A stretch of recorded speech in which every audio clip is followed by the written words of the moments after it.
৩৮ বছর বয়সে এসেও ম্যাচে এভাবে পিছিয়ে পড়ে দুর্দান্তভাবে ঘুরে দাঁড়ানোর নতুন কাব্য রচনা করলেন নোভাক জোকোভিচ।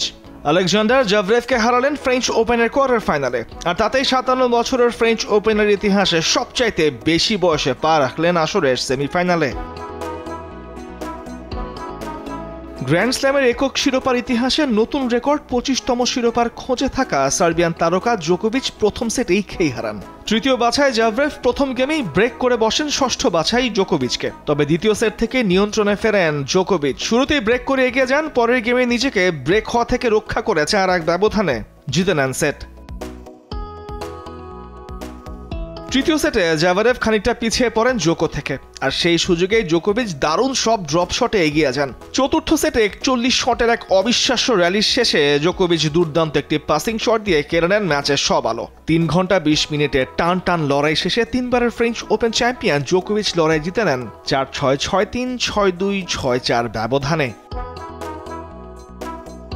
শুক্রবার ফাইনালে যাবার আগে আসরের সেমিফাইনালে তার প্রতিপক্ষ ইতালির ইনাক সিনার, যিনি দিনের শুরুতে আলেকজান্ডার বুবলিককে স্ট্রেট সেটে হারিয়ে শেষ চারে উঠেছেন। পুরুষদের অন্য সেমিফাইনালে বর্তমান চ্যাম্পিয়ন কার্লোস আলকারেজ খেলবেন লরেঞ্জো মুসেত্তির বিপক্ষে।